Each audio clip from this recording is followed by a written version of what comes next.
ठीक है बच्चों, तो आज का टॉपिक हम लोग करेंगे शुरू एंड इट विल बी कौन कौन सा पार्ट है। पहला first of all is impulse,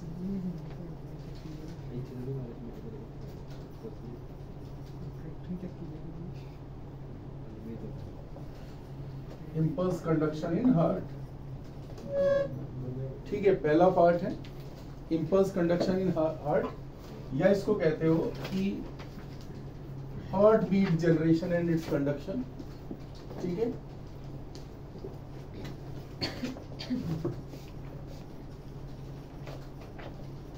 heart beat generation करेंगे, देन इसी से रिलेटेड पार्ट होगा कार्डियक साइकिल। ठीक है, देन रिलेटेड पार्ट होगा ECG। तो फर्स्ट ऑफ ऑल ये वाला पार्ट शुरू करते हैं। इम्पल्स कैसे कंडक्ट होती है, क्या सिस्टम है हार्ट के अंदर जिसकी वजह से हार्ट जो है वो बीट करता, वो सारी चीजें एक बार यहाँ पे समझते हैं, और उसके बाद जो है नेक्स्ट पार्ट जो है ECG समझ लेंगे कि how it is recorded. We have discussed anatomy of heart. We discussed there are 4 chambers, 2 auricles, 2 ventricles. That already has been done. तो अभी क्या है, अभी हम बात कर रहे हैं उसी एनाटॉमी के अंदर। बुक में देखोगे तो येलो कलर से एक पूरा सिस्टम बना हुआ है वॉल के अंदर, हार्ट की दीवारों के अंदर, सेप्टा के अंदर, और एज वेल एज ये मान लो इस तरह से होता है। ये इंटरवेंट्रिकुलर सेप्टम है, इंटरवेंट्रिकुलर सेप्टम, और this is inter auricular septum है। यहां पर जिस जगह आप देखते हो कि भी सुपीरियर वेना कावा ओपन करता है हार्ट के अंदर, तो यहां पे एक देख रहे हो कि there is a node, this is called SA node, SA node, sino auricular node. ठीक है, तो this is cyano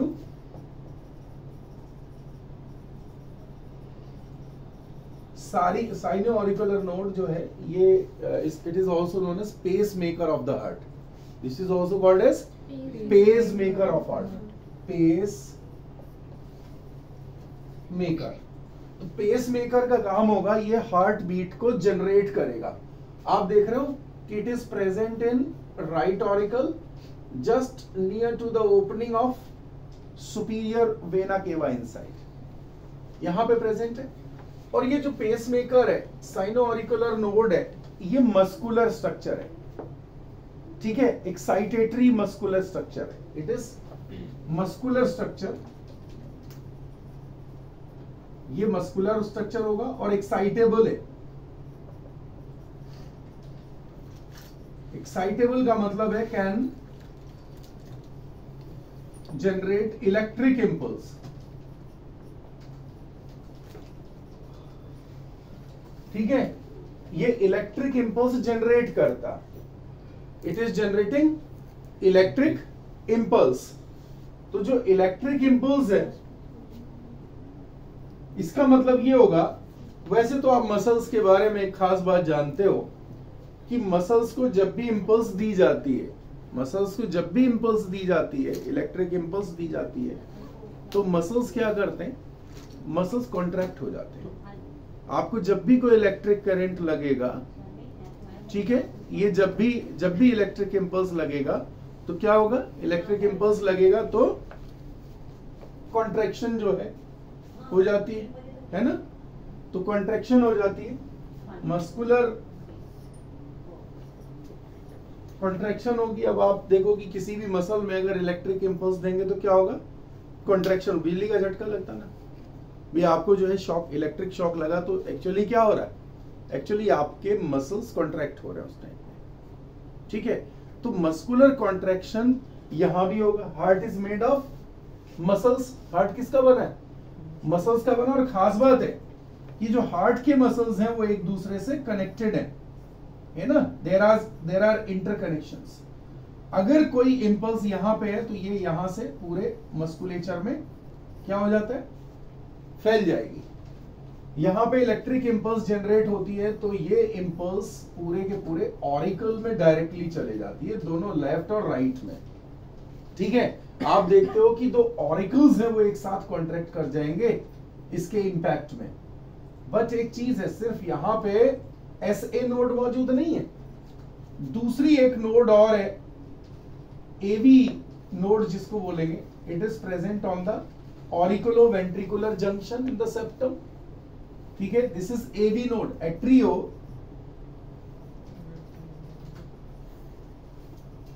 ventricular node. ठीक है, एट्रियो वेंट्रिकुलर नोड के नीचे एक थ्रेड है, पूरा का पूरा बंडल है। This is called bundle of His, bundle of हिस।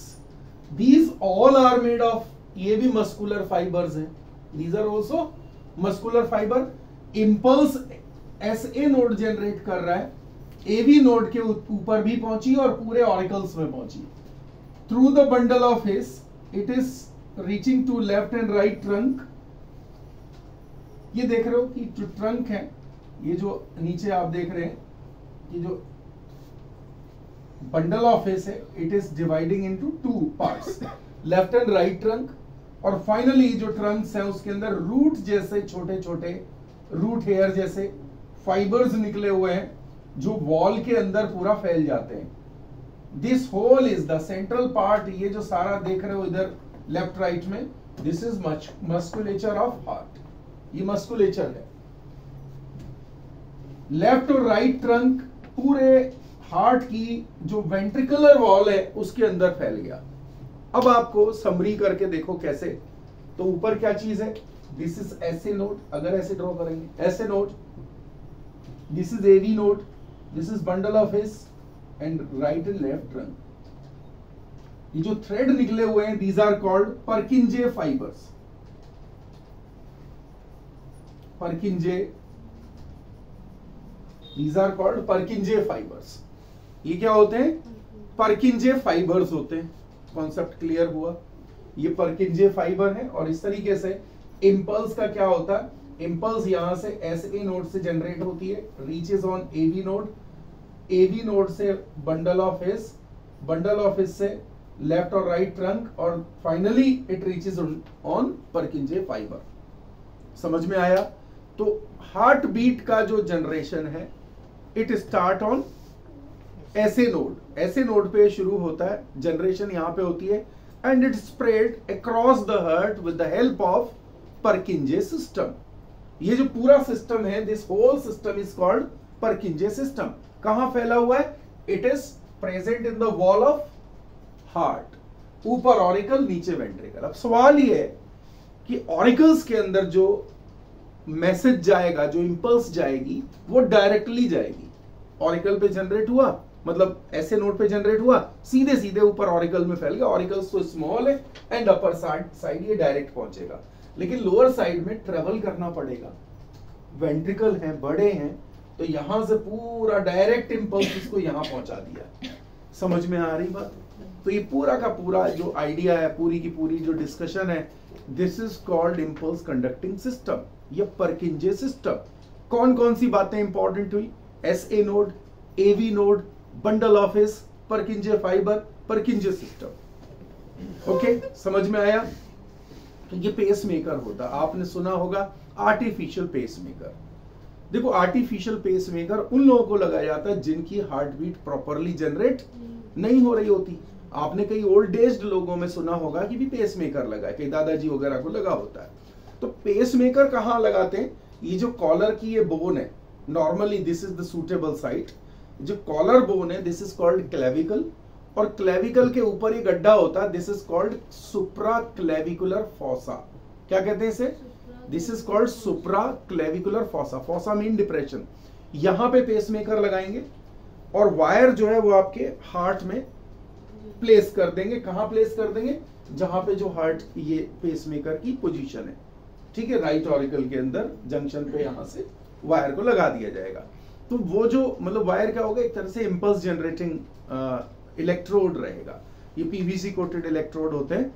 और ये जो आर्टिफिशियल पेस मेकर है, ये एक पूरा डिवाइस है जिसमें लिथियम आयन बैटरी होती है, 10 साल तक ये काम करता है। जिन लोगों को पेसमेकर लगाया जाता है उन्हें कहा जाता है भी आप मोबाइल पे ज्यादा नहीं करेंगे, या फिर जो है आप कोई ऐसे डिवाइसेस के पास नहीं जाएंगे जिनके अंदर से कोई इंटरफियरिंग वेव्स आती हैं, जैसे माइक्रोवेव हो गया घर में, रेफ्रिजरेटर के आसपास, टीवी के आसपास, है ना, ये मना किया जाता है, या मोबाइल फोन भी मना किया जाता है। तो ये जो कि इंटरफियरिंग डिवाइस है उसके फ्रीक्वेंसीज को खराब कर सकते हैं। तो क्या क्या होता है उसमें, एक बैटरी होती है, एक चिप रहेगी और एक इलेक्ट्रोड रहेगा। ठीक है, जो सबसे पहला पेसमेकर था सीमेंस कंपनी ने बनाया था, चार्ड्रक नाम का पर्सन, मार्केट के लिए तो सीमेंस ने बनाया और चार्ड्रक ने इसको जो है डिस्कवर किया था। ठीक है, ये कुछ बेसिक इन्फो है इसके बारे में। और आर्टिफिशियल पेसमेकर सब्स्टिट्यूट है किसका, SA नोड का, this is called pacemaker.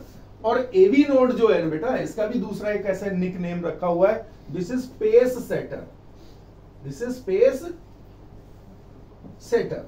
AV node जो है it is called pacesetter, और उधर SA node is called pacemaker. Impulses पूरी बॉडी में जा रही हैं, पेस सेटर क्या कर रहा है, तो पेस सेटर जो है ये मतलब यहां पे हेल्प करता है इस तरीके से।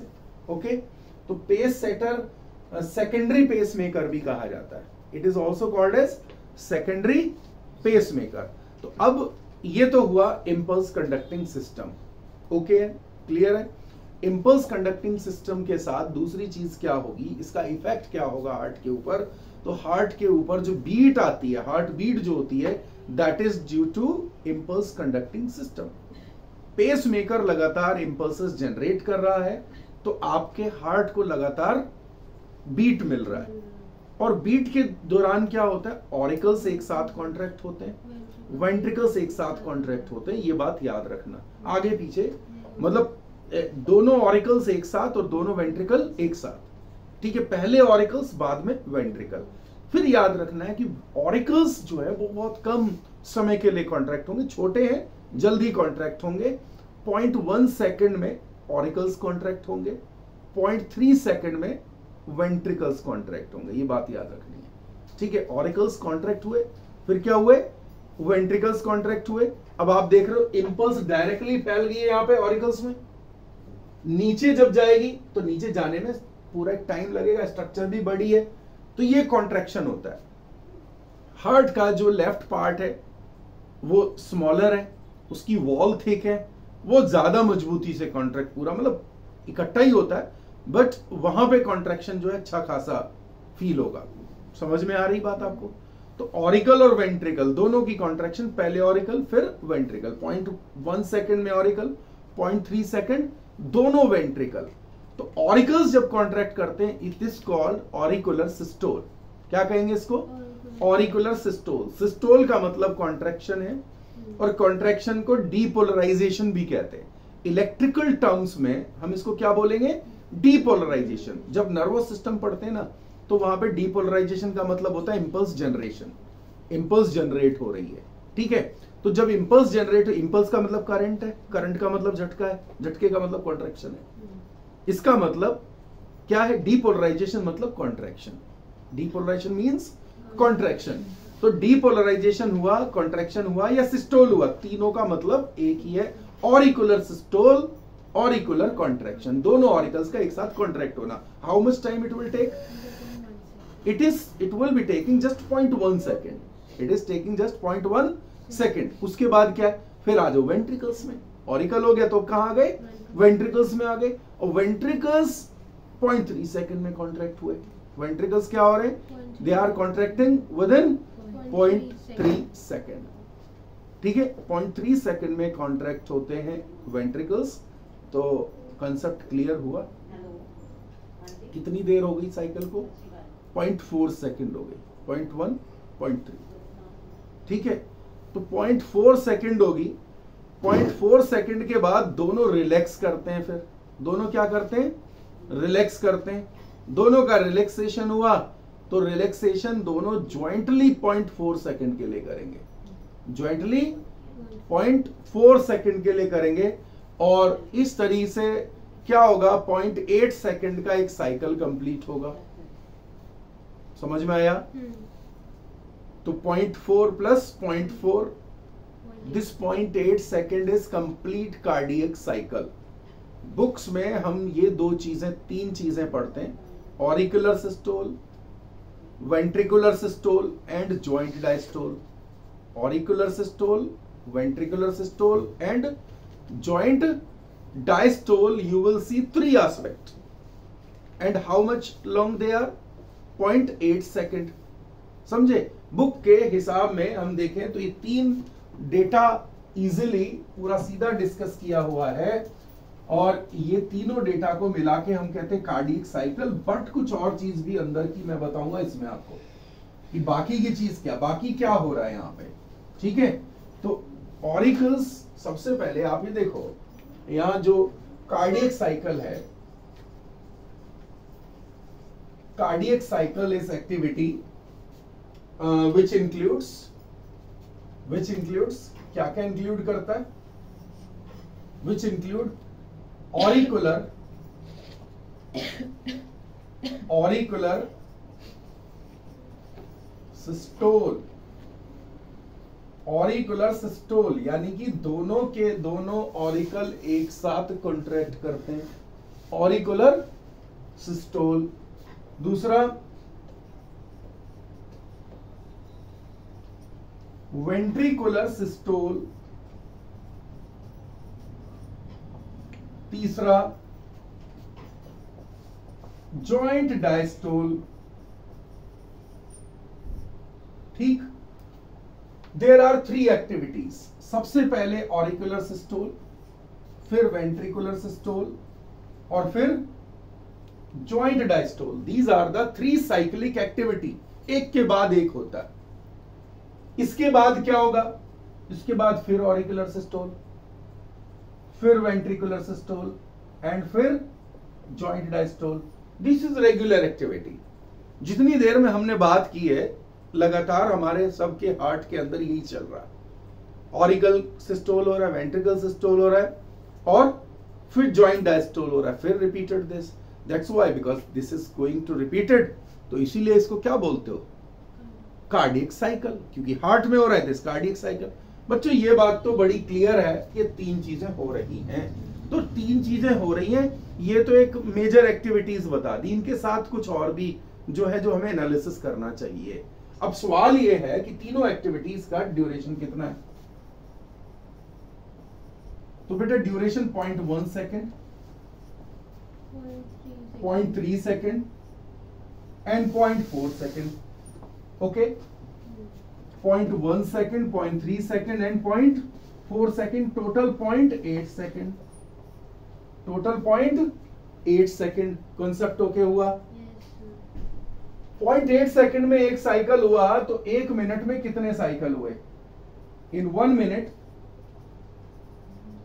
यानी कि 60 upon 0.8 equal to 75। Normal condition में कितने साइकिल्स हुए? 75। आइडियली 72। आइडियली कितना?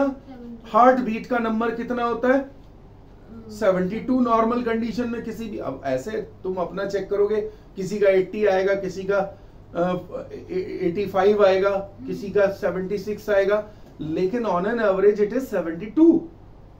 इसका मतलब क्या हुआ? एक कार्डियक साइकिल एक हार्ट बीट के बराबर ना हुआ। 1 cardiac cycle is equal to 1 heart beat.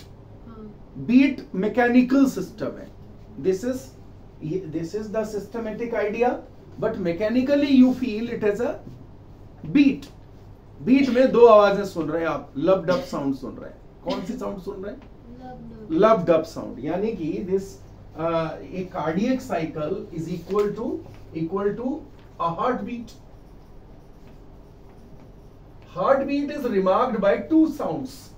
2 sound आती हैं इसमें, लब और डब। और हिंदी में पंजाबी में बोलेंगे तो दक दक की आवाज आ रही है, धक धक कर रहा है, दिल धक धक कर रहा है ना। गाने भी बनते हैं, इसमें म्यूजिक भी होता है, दिल धक धक करने लगा। तो दक दक करने लगा मतलब क्या है? लब डब करने लगा। अब इसे अंग्रेजी में कर लेंगे, हार्ट इज बीटिंग लाइक लब डब लब डब लब डब। तो लब डब की जो साउंड है, हाउ इट इज हैपनिंग, लब और डब साउंड क्या है, हमेशा याद रखना, डब या लब साउंड सिर्फ किस तरह से आ रही है, क्लोजर ऑफ वॉल्व्स की वजह से आ रही है। There are two sounds, lub sound due to closure of what, AV valves, दोनों बड़े वॉल्व बंद हो रहे हैं, atrioventricular valve, due to this the sound is coming lub sound. Semi lunar valves के बंद होने पे ड्यू टू क्लोजर ऑफ, ये छोटे वॉल्व्स हैं, आवाज थोड़ी शार्प है, डब साउंड, और हैवी साउंड क्या, लब साउंड, लब डब, ये साउंड आपको हार्ट के अंदर, और कभी कभी डब की जगह डब लिखा मिलेगा, लब डब बुक में। तो dub sound is sharp sound due to closure of semi lunar valves. बेटे सेमी लूनर वॉल्व्स अओर्टा के ऊपर होते हैं, है ना, pulmonary aorta and systemic aorta के ऊपर ये वॉल्व्स प्रेजेंट होते हैं, इनके क्लोजर से साउंड आती है। तो आपने क्या देखा, आपने देखा कि ऑरिकल्स जब कॉन्ट्रैक्ट हो रहे हैं, blood is coming to the ventricle, and जब वेंट्रिकल कॉन्ट्रैक्ट हो रहे हैं तो during the contraction of ventricles these valves are closed. कब कॉन्ट्रैक्ट होते हैं, मतलब ये वॉल्व क्लोज कब होते हैं, during ventricular contraction. Auricle contract हो चुके हैं और वो रिलैक्स हो गए हैं, फिर वेंट्रिकल कॉन्ट्रैक्ट होते हैं तो वॉल्व बंद हो जाते हैं, क्योंकि प्रेशर जो है वॉल्व हार्ट का, जो जैसी ऑरिकल वेंट्रिकल्स कॉन्ट्रैक्ट होंगे तो blood want to reach in the back into the auricle. Ventricle close होते हैं तो ब्लड कहां जाना चाहता है, ऑरिकल में जाना चाहता है वापस, और कहां जाना चाहता है, और जाना चाहता है अओर्टा में, ठीक है। राइट वाले से जाना चाहेगा पल्मोनरी में, और लेफ्ट वाले से जाना चाहेगा सिस्टेमिक में। तो अओर्टा में तो चला जाता है क्योंकि वॉल्व की डायरेक्शन अपोजिट है, लेकिन ऑरिकल्स में नहीं जा पाता, ऑरिकल्स जो हैं वो क्लोज हो जाते हैं, नीचे कॉर्डेट टेंडनी ने रोका हुआ है तो वॉल्व ऊपर की तरफ में खुलेगा नहीं, तो धक से जो बंद हुआ, तो ये साउंड जो है ये आपको सुनाई देती है लब साउंड। अब डब का क्या मतलब है, जैसे वेंट्रिकल्स ओपन होते हैं तो जो ऊपर से जो ब्लड है सिस्टेमिक अओर्टा से वो वापस हार्ट की तरफ रश करने की कोशिश करता है, लेकिन जैसे ही रश करता है वो वॉल्व बंद हो जाते हैं। तो इसका मतलब हुआ, डब साउंड का मतलब हुआ, डब साउंड के दौरान सेमी लूनर वॉल्व्स तो बंद होंगे, लेकिन वेंट्रिकल्स क्या करते हैं, वेंट्रिकल्स रिलैक्स करते हैं। अब समझ में आ गया, क्लियर हो गई बात। तो हार्ट की साउंड हो गई, कार्डियक साइकिल पे वापस आते हैं, कार्डियक साइकिल 0.3 0.1। अब सवाल ये है भाई, ऑरिकल्स अगर 0.1 सेकंड के लिए क्या हुए हैं, कॉन्ट्रैक्ट हुए हैं, तो साइकिल तो 0.8 सेकंड का है जी, कितनी देर का है, तो 0.7 सेकंड वो क्या कर रहे हैं, ऐसा तो पूरे साइकिल में कहीं लिखा नहीं है ना, बुक में तो ये बात नहीं ना, तो समझ लीजिए 0.7 सेकंड ऑरिकुलर रिलैक्स है, यानी कि डायस्टोल। समझ लीजिए ऑरिकल 0.1 सेकंड के लिए कॉन्ट्रैक्ट करते हैं, but cycle is of 0.8 second, तो बाकी के 0.7 सेकंड क्या करते हैं, रिलैक्स रहेंगे कि नहीं रहेंगे, बाकी के 0.7 सेकंड दे गेट रिलैक्स्ड, वो रिलैक्स रहते हैं। ओके, समझ में आ गई बात। इसी तरह वेंट्रिकल 0.3 सेकंड कॉन्ट्रैक्ट करते हैं, तो 0.5 सेकंड क्या करते हैं, रिलैक्स करते हैं, डायस्टोल में रहते हैं। अब समझने की बात है, separately auricles remain 0.7 second relaxed, और सेपरेटली अकेले लेवल पे ventricle remain 0.5 second relax, but दोनों ओवरलैपिंग टाइम कितना दोनों का रिलैक्स में, जब दोनों ही रिलैक्स में है। नहीं समझ आई बात? जब दोनों इकट्ठा भाई ये 0.7 सेकंड रिलैक्स कर रहा है और ये 0.3 सेकंड रिलैक्स कर, कॉन्ट्रैक्ट करने के बाद 0.5 सेकंड रिलैक्स कर रहा है, तो दोनों ऐसा भी तो कोई टाइम होगा कि जब दोनों रिलैक्स ही कर रहे हैं, कॉन्ट्रैक्ट कोई कर ही नहीं रहा है। 0.4 सेकेंड। ठीक है, एक रूम में 2 लोग रहते हैं, दोनों जो है वो अलग अलग जॉब पे जाते हैं। एक की जॉब जो है वो 8 घंटे की और एक की जॉब 6 घंटे की है। समझ में आई बात आपको? तो जो 8 घंटे की जॉब करके आ रहा है वो 8 घंटे के लिए बाहर है और बाकी के कितने टाइम घर में है? 16 आवर्स घर में है। और जो 6 घंटे की जॉब में है वो 18 आवर घर में है। दोनों ज्वाइंटली कितने आवर घर में है? दोनों एक साथ कितनी देर है घर में, इस रूम में? बताओ। 16 आवर्स। तो ज्वाइंट रिलैक्स कितनी देर का है? 16 का है ना। और सेपरेटली आप देखें तो एक 16 आवर रिलैक्स में है, दूसरा 18 आवर रिलैक्स में है। ठीक है, ज्वाइंट कितनी देर का है? 16। अब समझ में आ गई बात आपको? ओके, ऐसे ही है। एक ऑरिकल काम कर रहा है, बाकी टाइम रिलैक्स कर रहा है, वेंट्रिकल काम कर रहा है, बाकी टाइम रिलैक्स कर रहा है। लेकिन कुछ ऐसा टाइम है जब दोनों ही एक साथ रिलैक्स कर रहे हैं, that is called joint diastole. This is separate diastole, separate auricular diastole, separate ventricular diastole. This is about the cardiac cycle. ठीक है, कार्डियक साइकिल को आप डायल पे भी समझ सकते हो। डायल का मतलब है कि ऐसे जैसे घड़ी का डायल होता है उस तरीके से ऐसे बनाएंगे तो दिस इज व्हाट, ये हो जाएगा। This is 0.1 second, this is 0.3 second, this is 0.4 second. तीनों का नाम लिख दो। अक्सर बुक्स में इस तरह से बना हुआ दिखेगा आपको। अब आपको यहां समझा देता हूं। 0.1 सेकेंड ये डायस्टोल हो गया ऑरिकुलर। तो बाकी के टाइम पे ऑरिकल क्या कर रहा भैया? It is 0.7 second. 0.7 सेकेंड क्या? जब वेंट्रिकुलर कॉन्ट्रैक्शन चल रहा है, जब जॉइंट डायस्टोल चल रहा है, तो सबको जोड़ करके ऑरिकल जो है रिलैक्स ही कर रहा है उतने टाइम। तो वेंट्रिकल की बात देखो, तो वेंट्रिकल की जब बात करते हो तो वेंट्रिकल वाले में ये हो जाएगा अभी यहां से यहां, तो आप देखोगे 0.4 और 0.1 को जोड़ लोगे 0.5 आ जाएगा वैल्यू। Is that clear? समझ में आ गया?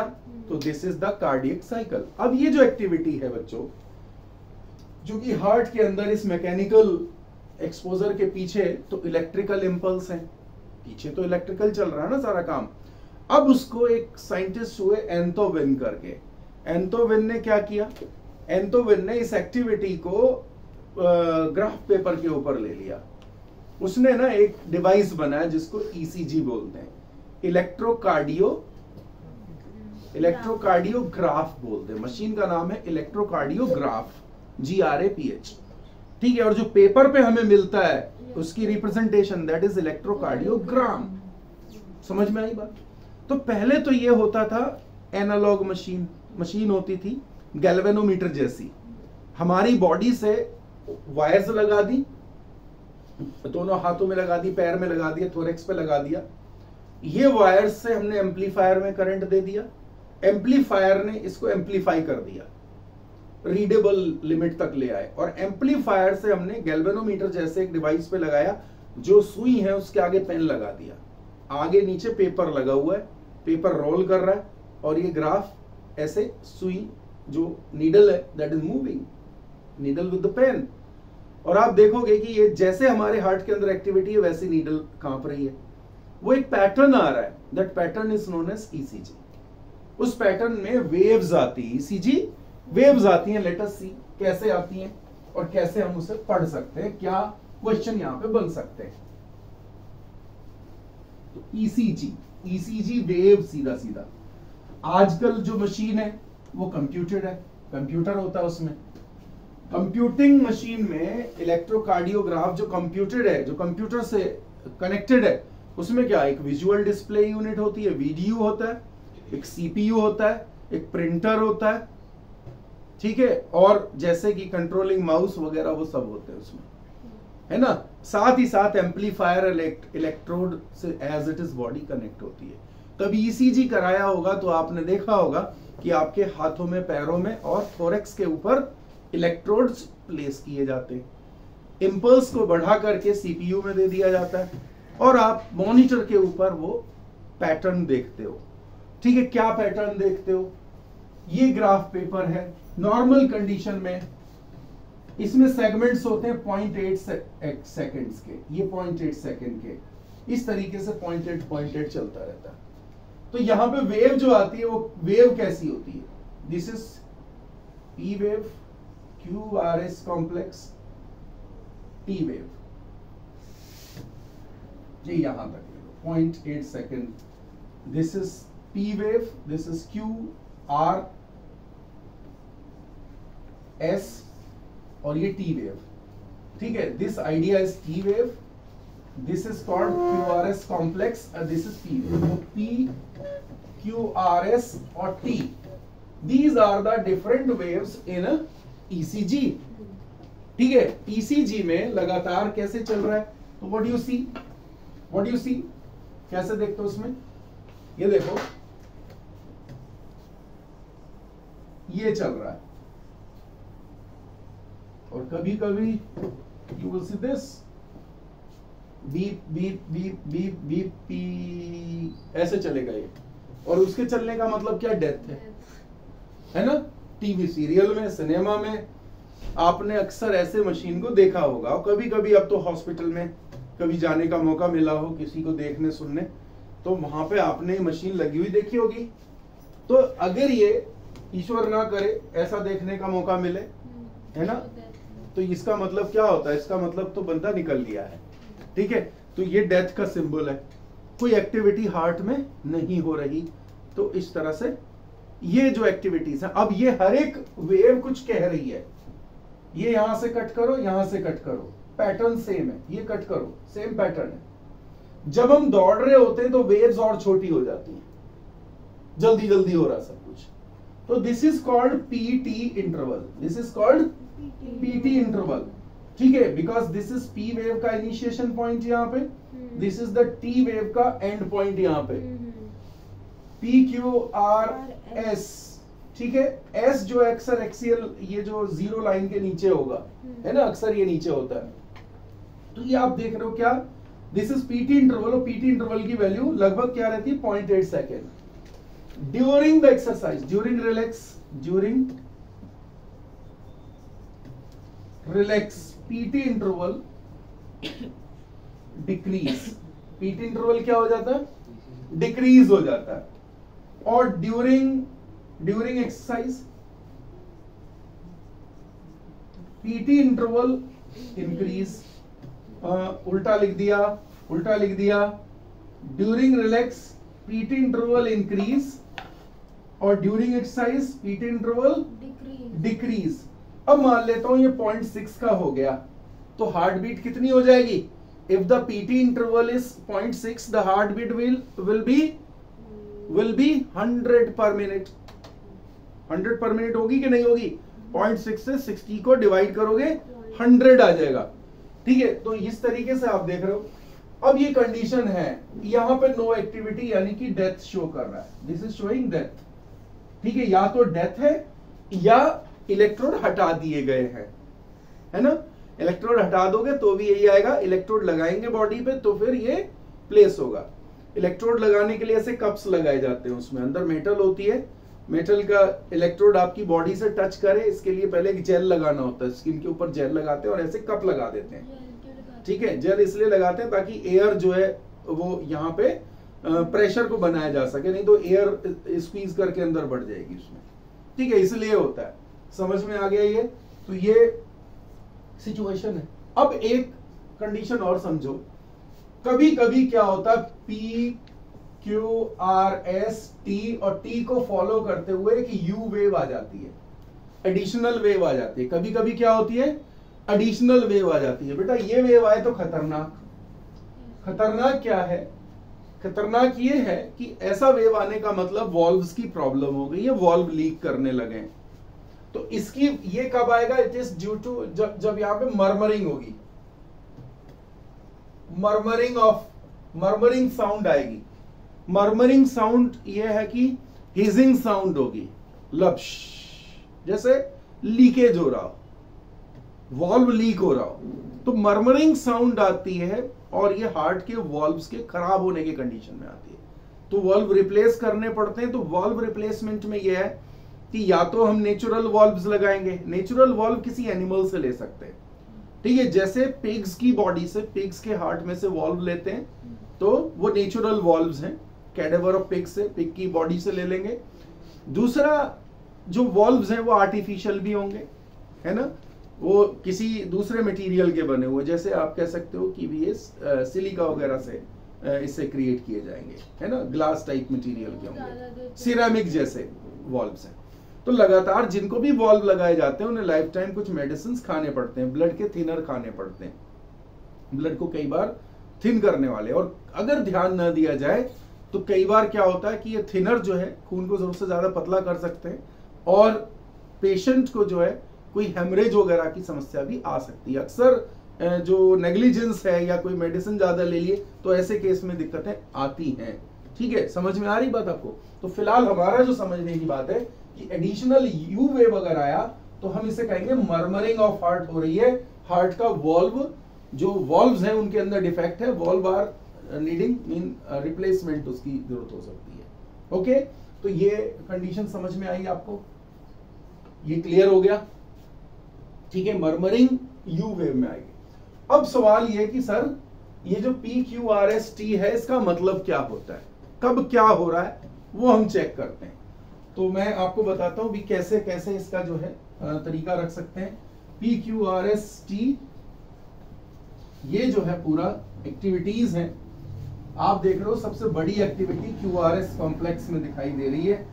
इंपल्सिस, मतलब ग्राफ का ऊपर जाने का मतलब इंपल्स क्रिएट हो रही है, यानी कि डीपोलराइजेशन हो रहा है। नीचे आने का मतलब क्या हो रहा है कि रीपोलराइजेशन हो रही है, यानी कि कॉन्ट्रैक्शन, रिलैक्सेशन हो रही है।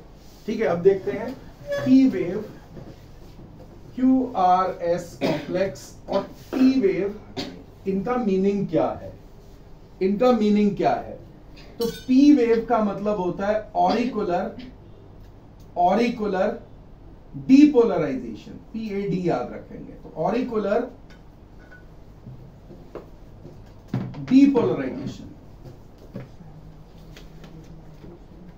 डीपोलराइजेशन का मतलब सिस्टोल है, यानी P वेव का मतलब ऑरिकुलर सिस्टोल, P वेव का मतलब ऑरिकुलर सिस्टोल, T वेव का मतलब वेंट्रिकुलर यानी कि V रीपोलराइजेशन, वेंट्रिकुलर रीपोलराइजेशन। ठीक है, रीपोलराइजेशन का मतलब है वेंट्रिकुलर रिलैक्स, रिलैक्स का मतलब है डायस्टोल। Is that clear? कुछ एनी डाउट विद दिस? अब सर यहां पे क्या होता है, QRS में क्या होता है? बेटे जो नया हो रहा है वो यहां पे हो रहा है। मतलब यहां क्या हो रहा है, ऑरिकुलर सिस्टोल यहां है तो ऑरिकुलर डायस्टोल यहां हो रहा है, समझे? वेंट्रिकुलर रिलैक्स यहां है तो वेंट्रिकुलर सिस्टोल यहां हो रहा है। अब समझ में आ गया? एग्जाम में ये बात याद रखोगे, PAD TVR, और इसका जो यहां नहीं हो रहा वो यहां लिख लो, तो you will always be in touch कि भाई इस ऐसे क्वेश्चन आया तो इजीली आप इसे रिजॉल्व कर लोगे। अक्सर क्वेश्चन आते हैं P वेव का मतलब क्या है, T वेव का मतलब क्या है, कहां पे क्या हो रहा है, तो आप इससे मार्क कर सकते हैं। This will help you. Okay, concept clear हो गया? क्लियर हो गया? हार्ट की कॉन्ट्रैक्शन और आपको जो है ये वेव्स समझ में आ गई हैं। Is that clear? तो ये चीज है।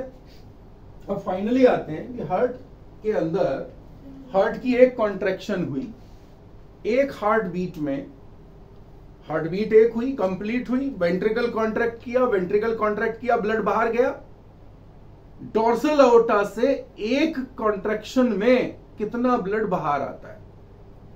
डोर्सल अओर्टा से वेंट्रिकल कॉन्ट्रैक्ट करेगा ना, तो डोर्सल अओर्टा से ब्लड बाहर आएगा कि नहीं आएगा बॉडी के सिस्टम्स में जाने के लिए।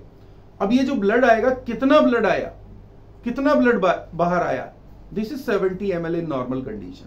क्या होता है 70 ml।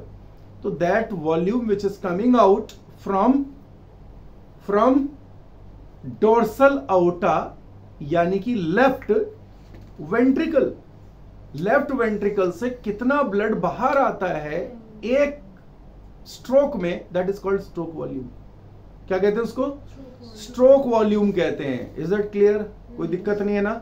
हार्ट से कितना ब्लड बाहर आ रहा है, हार्ट से बाहर आने का मतलब डोर्सल अओर्टा से कितना बाहर आ रहा है, सिस्टम्स को कितना जा रहा है, 70 ml, it is normal condition.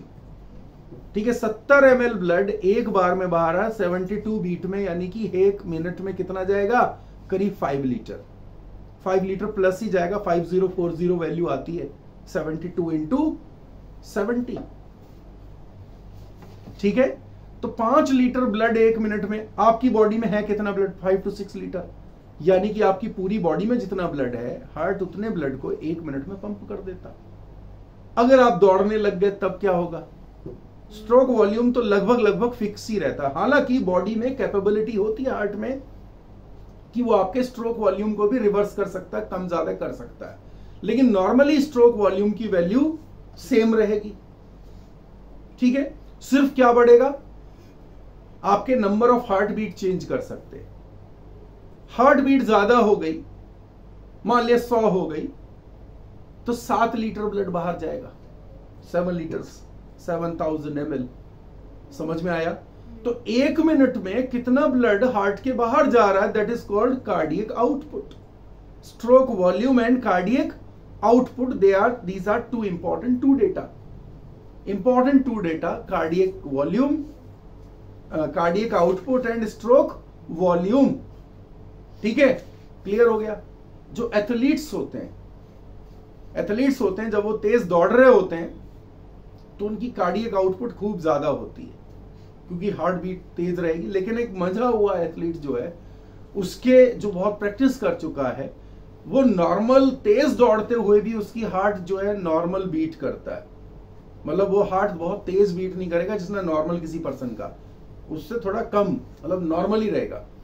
लेकिन जब वो रेस्टिंग स्टेज में आते हैं, एथलीट जब आराम कर रहे होते हैं, तो वो एक कंडीशन फॉलो करते हैं, उनका हार्ट जो है एक कंडीशन से गुजर रहा होता है जिसे कहते हैं ब्रेडीकार्डिया। लगातार हार्ट बीट का कम होना भी एक तरह का फिजियोलॉजिकल कंडीशन है, यार उसे आप एबनॉर्मल कंडीशन भी कह सकते हो, कि नॉर्मल से हार्ट स्लो बीट करता है, इसे कहते हैं ब्रेडीकार्डिया, और तेज बीट करता है नॉर्मल से, तो दैट इज कॉल्ड टैकीकार्डिया। क्या कहते हैं, टैकीकार्डिया, TACHY, टैकीकार्डिया, और BRADY, ब्रेडीकार्डिया।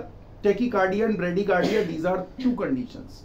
समझ में आया? तो मैंने क्या बताया, cardiac output, stroke volume, tachycardia and ब्रेडीकार्डिया।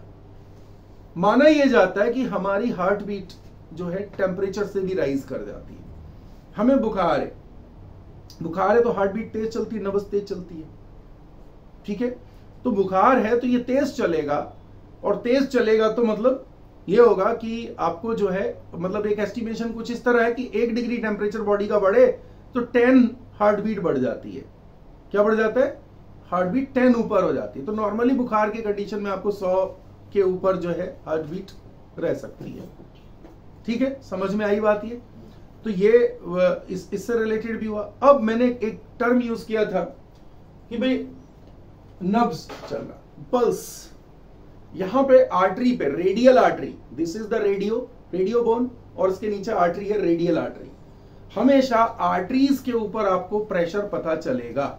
किस पे पता चलेगा, आर्टरीज के ऊपर पता चलेगा। ठीक है, आर्टरीज में आप चेक कर सकते हो, आर्टरीज पे प्रेशर, वेन्स में नहीं। यहां पे वेन्स है ऊपर, यहां पे आपको कोई प्रेशर पता नहीं चलेगा, लेकिन यहां पता चलेगा।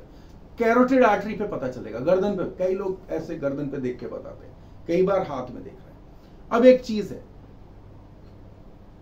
ब्लड प्रेशर है ना। ब्लड प्रेशर क्या होता है, हार्ट जब जर्क ले रहा है लगातार, तो जर्क ले रहा है, वो जर्क आपके आर्टरीज पे पता लगेगा, वेन्स पे नहीं पता लग रहा, आर्टरीज पे पता लग रहा है, क्योंकि आर्टरीज डायरेक्टली वेंट्रिकल से कनेक्ट है, ठीक है, अओर्टा के थ्रू अराइज हो रही, तो आपकी आर्टरीज पे यूं कुछ पता लग रहा है, ठीक है।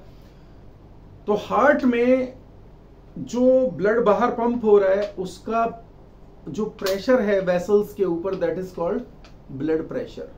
क्या कहते हैं उसको? Blood pressure. ब्लड प्रेशर को चेक करने के लिए the device is used sphygmomanometer. क्या कहते हैं उसको? स्फिग्मोमैनोमीटर। Sphygmo SPHYGMO, sphygmomanometer.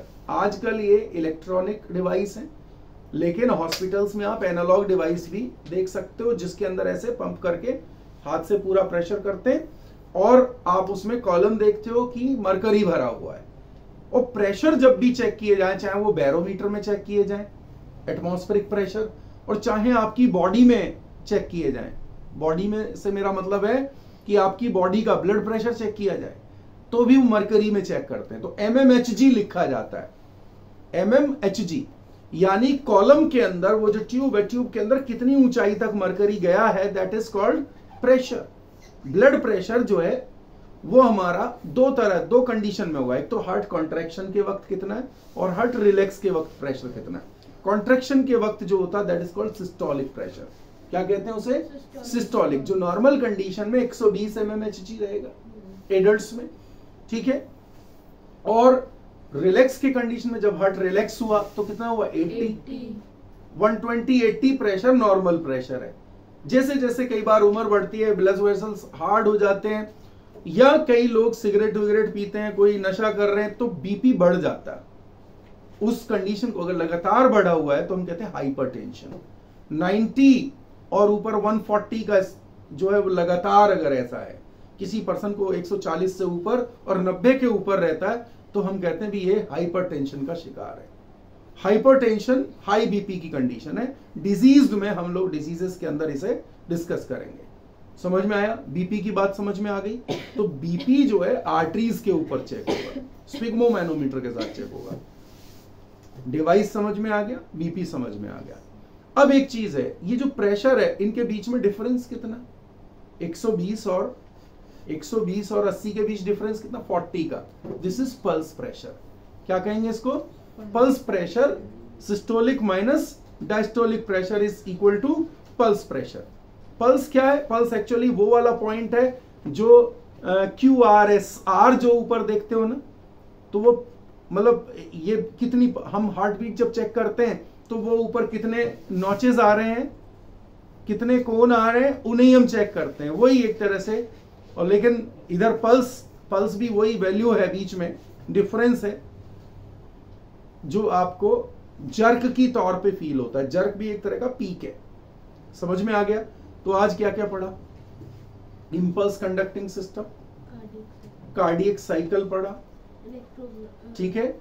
इसके अलावा ECG पढ़ा हमने, ठीक है। ECG के अलावा ब्लड प्रेशर पढ़ा, स्ट्रोक वॉल्यूम पढ़ा। ये सारे इंपॉर्टेंट पॉइंट्स हैं। इन्हीं से रिलेटेड क्वेश्चन अक्सर फिजियोलॉजी में, सर्कुलेशन में आएगा, तो अक्सर इन एरियाज में से आता है। एनाटॉमी जो है वो that was about the internal structure, तो उससे भी कुछ क्वेश्चन है। कॉर्डी टेंडनी, कुछ पैपिलरी मसल्स, वॉल्व्स के बारे में, मिट्रा के बारे में, ठीक है, साइनस के बारे में पूछा जाता है। अगले डिटेल में हम लोग डिजीजेस में पढ़ेंगे, तो डिजीजेस हार्ट की अलग अलग डिजीज होंगी भी, कैसे उनका कोई बेसिक ट्रीटमेंट है, तो that also will be discussing last part. Okay, तो आज का यही करते हैं, अगली क्लास में जो है बाकी का हिस्सा करेंगे। Thank you so much.